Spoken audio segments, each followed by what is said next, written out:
जम्मू कश्मीर की वो माँ या बहनें जो ला औलाद हैं, जिनकी औलाद नहीं होती है, आपको मालूम है कि उसके लिए एक बाकायदा ट्रीटमेंट करवाया जाता है जो आईवीएफ के ज़रिए से होता है।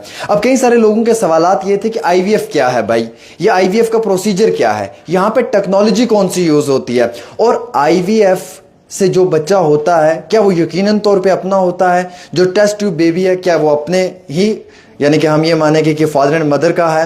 तो कई सारे अहम तरीन सवालात थे जिन पे डिस्कस करना बहुत ज़रूरी था। हमारे साथ आज के इस एक्सक्लूसिव प्रोग्राम में जो हैं वो डॉक्टर इरम आखून जी हैं, जिनसे हम अहम तरीन सवालात पूछेंगे, और बिलखुसूस वो माँ या हमारी बहनें जिनके एक लंबे अरसे से औलाद नहीं हो पा रही है, उनके लिए इंटरव्यू बड़ा अहमियत रखने वाला इंटरव्यू है। 17 साल, 16 साल, 12 साल के बाद भी अल्लाह ताला ने जो है वो कई सारी माँ और बहनों को बच्चा दिया है, और डॉक्टर इरम आखून जी ने मुकम्मल तौर पे उनका इलाज भी किया। हमारे पीछे ये जो है, ये आप देख सकते हैं कि ये ओटीएम है जी। और ओटी के उस साइड में जो है वो लैब है। लैब में जाना मना है, प्रोहिबिटेड है, इसलिए क्योंकि वहाँ पे कुछ सेफ्टी मेजर्स होते हैं, लेकिन हम ओटी में ज़रूर जाकर आपको थोड़ी सी चीज़ें बता सकते हैं। So welcome ma'am, thank you so much, आपने टाइम दिया। वालेकुम सलाम मैम। मेरा पहला सवाल और इम्पोर्टेंट सवाल यह है कि आईवीएफ को लेकर लोग ये सोचते हैं कि मालूम नहीं इस ट्रीटमेंट में जो है वो पेशेंट को पेन होता होगा, ये बड़ा लंबा प्रोसीजर होगा, इसमें समझते हैं वो कि काफ़ी तकलीफ़ परेशानियाँ होती होंगी।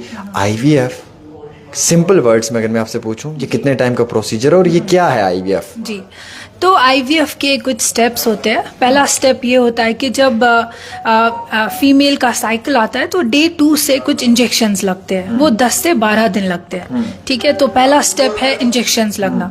देन जो सेकेंड स्टेप होता है ओवम पिकअप, जिसको हम एग रिट्रीवल बोलते हैं। वो यूएसजी गाइडेड होता है और उसके लिए ये ओटी है। ठीक है, हमारे पास 2 ओटी है, ये एक ओटी है, एक दूसरा। आप मुझे दिखा सकते हैं? जी, एक्चुअली थोड़ा सा सेंसिटिव एरिया होता है, आई कैन नॉट शो पूरा, बट ये ओटी है जहाँ पे हमें जो 3 प्रोसीजर्स किए जाते हैं जो आईवीएफ में इम्पोर्टेंट है। एक तो है एग पिकअप, एग रिट्रीवल, ठीक है, वो यूएसजी गाइडेड होता है।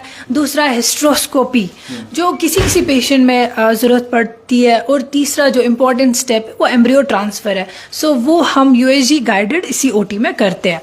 तो पहला स्टेप मैंने आपको बोला, इंजेक्शंस लगते हैं पेशेंट के फ्रॉम डे 2 ऑफ साइकिल, वो 10 से 12 दिन लगते हैं।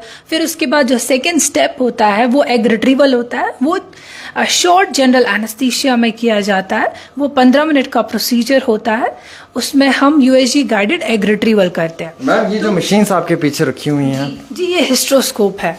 हिस्ट्रोस्कोपी किसी पेशेंट में की जाती है जिनमें पॉलिप हो या जिनकी लाइनिंग थिन हो